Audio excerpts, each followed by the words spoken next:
comunica a la población que a partir de la fecha el país se encuentra bajo el control operacional de la Junta Militar. La democracia nacía tras una dictadura militar que dejaba a un país con 30.000 desaparecidos en los diferentes centros clandestinos de detención. Heredaba también un aparato productivo deshecho. La deuda externa había crecido de 8.000 a 45.000 millones de dólares para el inicio de la democracia. Sonaban todavía los ecos de helicópteros cargados de héroes argentinos para luchar en una guerra ridícula contra una potencia mundial como lo era Gran Bretaña en aquel momento. No hemos hecho otra cosa que interpretar el sentimiento del pueblo argentino, el de acá y en toda la República. El soleado sábado 10 de diciembre de 1983, el doctor Raúl Ricardo Alfonsín asumió la presidencia del país con una Argentina en medio de una severa crisis económica agravada por la inflación, la incertidumbre y la especulación. 3 minutos después de las 8 de la mañana, Alfonsín entró en el recinto de la Cámara de Diputados en medio de los aplausos de quienes colmaban el lugar. Retribuía permanentemente las muestras de adhesión, saludando con sus brazos y solo en ocasiones con sus 2 manos unidas, en el gesto que lo popularizó durante la campaña electoral. La democracia renacía y las esperanzas de una nueva etapa corrían por las calles. Solo 5 días después de asumir como presidente, Alfonsín sancionó los decretos por los que ordenaba enjuiciar a los dirigentes de las organizaciones guerrilleras ERP y Montoneros y procesar también a las juntas militares que dirigieron el país desde el golpe militar del 76 hasta la Guerra de Malvinas. Los miembros de la CONADEP recorrieron la Argentina, España, Francia, México y otros países entrevistando a eventuales testigos de violaciones de derechos humanos. El resultado de toda esa investigación fue entregado el jueves 20 de septiembre de 1984 al presidente Alfonsín. El voluminoso informe final entregado por Ernesto Sábato registraba la existencia de 8.961 desaparecidos y de 380 centros clandestinos de detención. El 9 de diciembre, los integrantes de la Cámara Nacional de Apelaciones en lo Criminal y Correccional Federal de la Capital Federal dieron a conocer la sentencia. La lectura estuvo a cargo de León Carlos Arslanian. Otro de los miembros del tribunal también fue Ricardo Gil Lavedra. Por todo ello, de acuerdo a lo dispuesto en los artículos 400 y 401 del Código de Justicia Militar, que el tribunal, por unanimidad, falla. Condenando al teniente general Jorge Rafael Videla a la pena de reclusión perpetua, inhabilitación absoluta perpetua, accesorias legales, artículo 12 del Código Penal, accesoria de destitución, artículo 538 del Código de Justicia Militar, y pago de las costas, artículo 29, inciso 3 del Código Penal. Este triunfo de la democracia no le salió barato al gobierno. Alfonsín estuvo permanentemente amenazado por sectores de las Fuerzas Armadas que se negaban a aceptar el enjuiciamiento. Para intentar mantener bajo control el descontento en las Fuerzas Armadas, en 1986 Alfonsín debió intervenir personalmente para que el Congreso sancionara la ley de punto final, imponiendo un plazo de 60 días para procesar a acusados de delitos de lesa humanidad cometidos durante la dictadura militar. La ley de punto final no fue suficiente.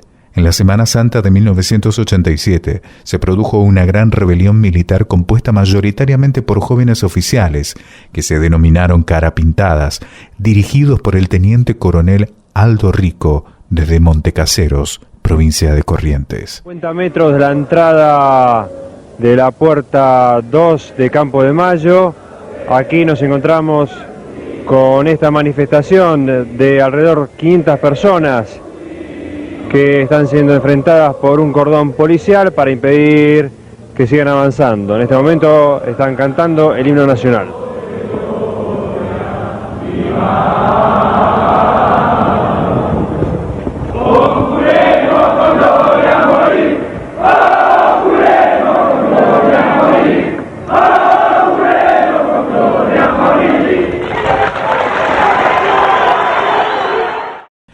millones de personas salieron a las calles a oponerse al alzamiento militar. La CGT declaró la huelga general en defensa del gobierno constitucional. Durante varios días el país estuvo al borde de la guerra civil. Alfonsín, en solitario, concurrió el 30 de abril personalmente a Campo de Mayo a reducir a los insurrectos. Horas después, anunció que los amotinados habían depuesto su actitud con un discurso a la multitud reunida en la Plaza de Mayo.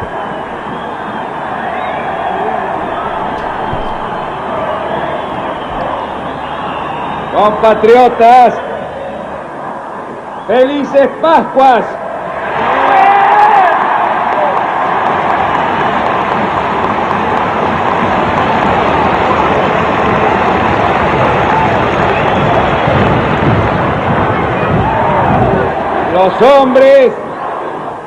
Los hombres amotinados han depuesto su actitud.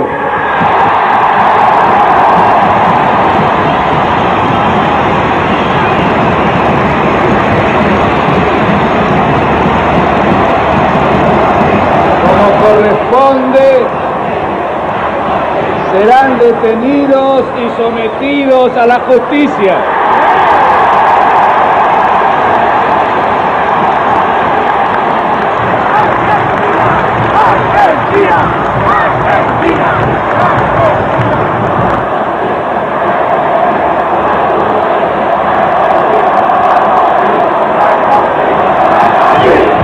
La muchedumbre ovaciona al presidente Alfonsín, quien está acompañado por el ex candidato presidencial del justicialismo, Ítalo Luder, entre otras altas personalidades. Se trata de un conjunto de hombres, algunos de ellos héroes de la guerra de las Malvinas, que tomaron esta posición equivocada y que han reiterado que su intención no era la de provocar un golpe de Estado, pero de todas formas han llevado al país a esta conmoción, a esta tensión, y han provocado estas circunstancias que todos hemos vivido, de la que ha sido protagonista fundamental el pueblo argentino en su conjunto.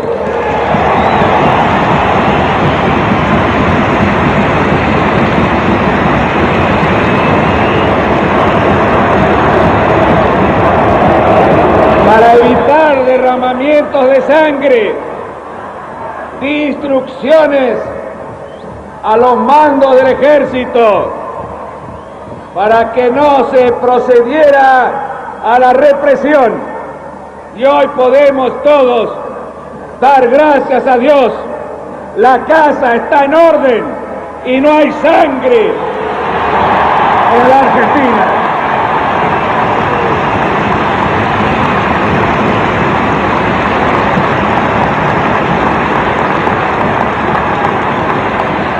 Le pido al pueblo que ha ingresado a Campo de Mayo que se retire. Es necesario que así se lo haga.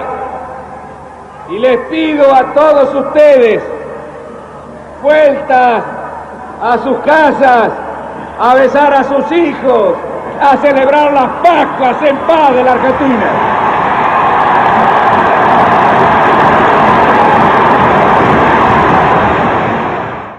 Al finalizar 1984, el salario real había aumentado un 35%, pero la inflación alcanzaba el 625% anual. En 1985, Alfonsín mueve el tablero económico y lanza junto a su nuevo ministro de Economía, Bernardo Greenspun, el Plan Austral. A comienzos de 1989, el Banco Mundial suspendió su ayuda a la Argentina y la inflación, que en febrero era del 9,6% mensual, alcanzó el 78,4% en el mes de mayo.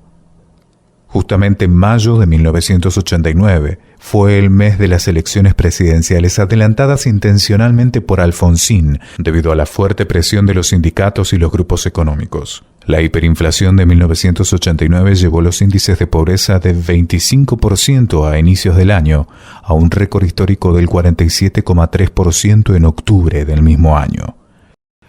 Finalmente, el 14 de mayo de 1989, Carlos Menem triunfó con el 47% de los votos frente al 32% del candidato radical en un clima de desorden y saqueos.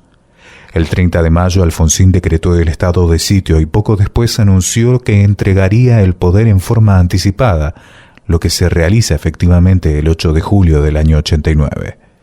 Paradójicamente, la democracia argentina estaba comenzando a dar sus primeros signos de fortaleza, ya que pese a las condiciones, se cumplió la primera sucesión entre dos mandatarios constitucionales civiles de distintos partidos desde el año 1916. Menem se plegó a los principios del consenso de Washington e inmediatamente introdujo un aluvión de reformas neoliberales. El jueves 17 de agosto de 1989 fue sancionada la Ley de Reforma del Estado. Es así que el gobierno fue autorizado a privatizar varias empresas estatales en la forma que el presidente estimara conveniente. El gobierno nacional llevó adelante un proceso privatizador a una velocidad increíble. Por semana eran privatizadas varias dependencias del Estado, lo que generó numerosas denuncias de irregularidades, omisiones y casos de corrupción que nunca se llegaron a comprobar del todo por parte de la justicia. Luego del denominado Pacto de Olivos, se llevó a cabo la reforma constitucional de 1994 y es así como a Menem le dejan allanado el camino a una reelección, que con Carlos Rucauf como compañero de fórmula logró el 51% de los votos, seguido por el frepaso de José Bordón y Carlos Chacho Álvarez, que alcanzó el 29,3%. Menem ganó las elecciones cercado por denuncias periodísticas de corrupción. Lo que siguió en la segunda etapa de la aventura neoliberal fueron los indultos, las ventas de armas al Ecuador y Croacia, el asesinato de Cabezas y el suicidio de Yabrán, las coimas del caso IBM Banco Nación, los escándalos de licitaciones a dedo en el PAMI a cargo de Matilde Menéndez y Víctor Alderete, las denuncias de sobresueldos a modo de coimas para diputados y senadores opositores, la aduana paralela, la servilleta de Corach con los nombres de los jueces que el gobierno controlaba y la tapa de la revista Noticias con María Julia Alzogaray, en su rol de secretaria de Medio Ambiente de la Nación, posando semidesnuda con un tapado de bisón. 1997 es el año de la conformación de la alianza entre la UCR y el Frepaso. En el 98, en elecciones internas, se conforma la fórmula Carlos Chacho Álvarez y Fernando de la Rúa. El 24 de octubre, finalmente, gana las elecciones generales con un 48% de los votos contra el 38% logrado por el peronismo con la fórmula dual de Palito Ortega. De la Rúa preside entonces un país con un 14% de desocupación y un 30% de pobreza. Siguiendo las recetas del FMI, de la Rúa buscó solucionar estos problemas tomando más deuda con el blindaje económico y subiendo o creando nuevos impuestos, como el del Fondo de Incentivo Docente. La llegada de un nuevo milenio encuentra a la Argentina con la renuncia de Carlos Chacho Álvarez, el vicepresidente de la Nación, denunciando coimas en el Senado por la aprobación de la Ley de Reforma Laboral. Presento mi renuncia indeclinable al cargo de vicepresidente de la Nación, para no perjudicar al presidente ni alterar la vida institucional. Cerca de un mes y medio después de las elecciones, el sábado 1 de diciembre a la mañana, Domingo Cavallo tiene la brillante idea del corralito y se convierte en la gota que rebalsa el vaso. Los saqueos se multiplicaron por todo el país. Los pobres tenían hambre, la clase media estaba enojada porque no podía sacar su dinero del banco. El 19 de diciembre de la Rúa decreta el estado de sitio. No sabía cómo calmar a la clase media en la City porteña, ni a los pobres que saqueaban los supermercados. Compatriotas, culmina un día difícil. Han ocurrido en el país hechos de violencia que ponen en peligro personas y bienes y crean un cuadro de conmoción interior. Quiero informarles que ante eso he decretado el estado de sitio en todo el territorio nacional. Estado de sitio en todo el territorio nacional. La gente ya no escuchó a su presidente. Miles de personas la noche del 19 de diciembre fueron a las puertas del Congreso en un cacerolazo multitudinario que se extendió durante toda la madrugada y la tarde del 20 de diciembre.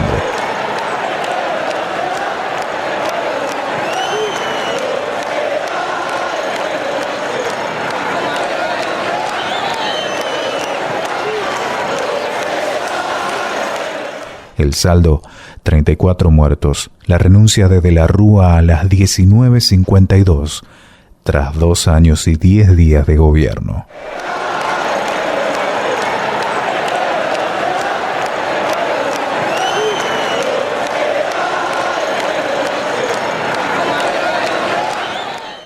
Ante la mayoría peronista en la Cámara de Senadores, Ramón Puerta asume como presidente interino.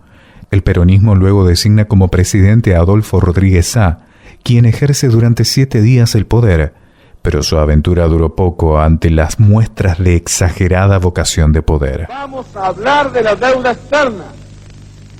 En primer lugar, anuncio que el Estado argentino suspenderá el pago de la deuda externa.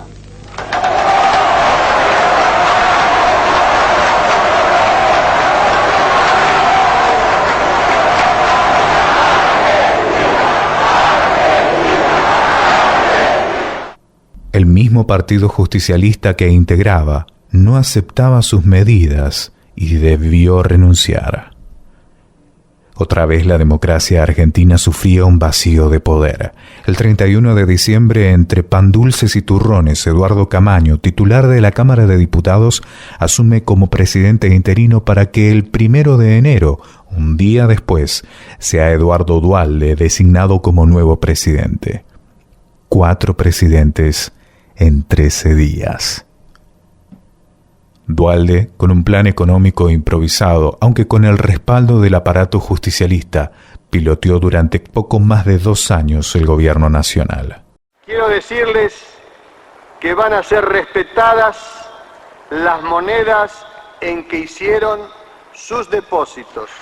Es decir, el que depositó dólares recibirá dólares. El que depositó pesos recibirá pesos. Puso fin a la ley de convertibilidad, llevó adelante la especificación forzada de los depósitos bancarios de moneda extranjera e impulsó una serie de medidas sociales tendientes a atenuar los efectos de la crisis económica. Las protestas, cacerolazos y cortes de ruta fueron frecuentes, junto a la represión por parte de la policía. Se vivía un clima anárquico.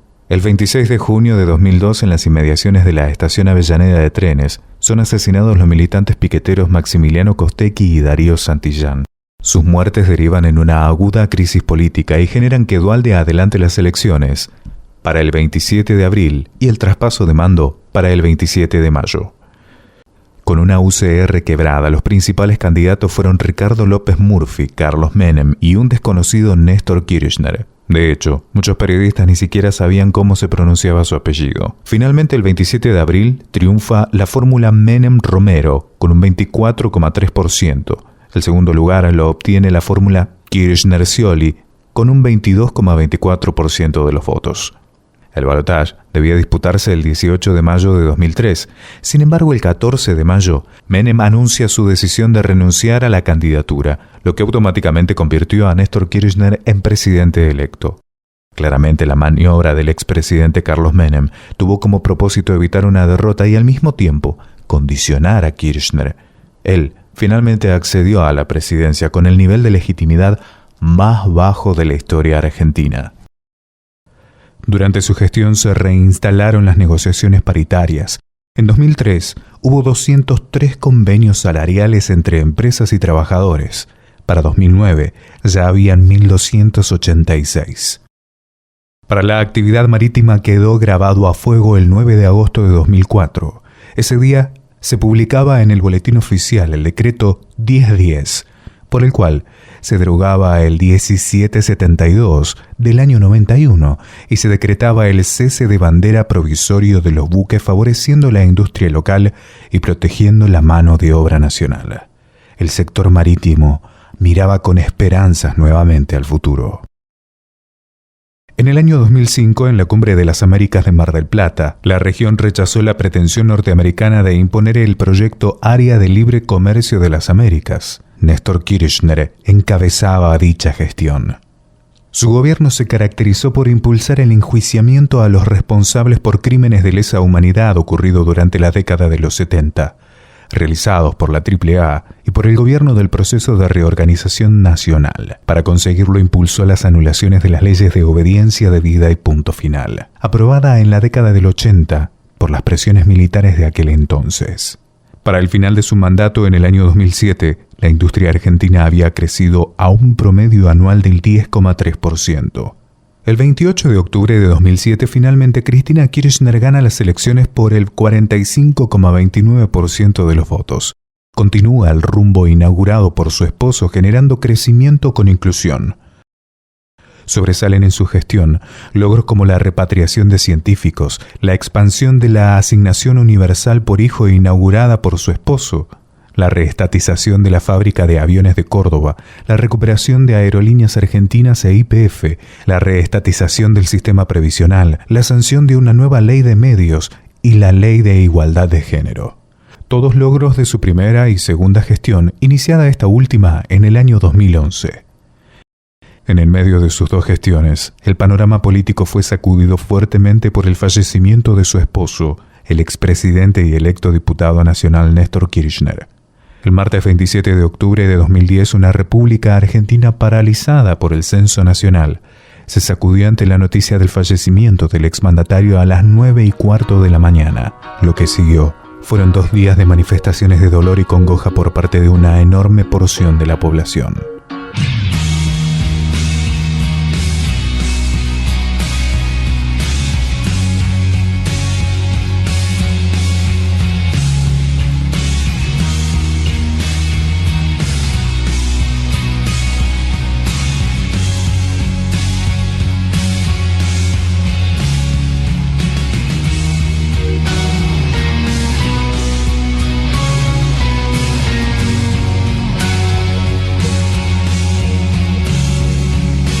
Los 30 años de nuestra joven democracia no solo encierran la historia de gestiones de Estado por diferentes cuadros políticos que pudieran estar atravesados por la corrupción, la desidia o las intrigas palaciegas.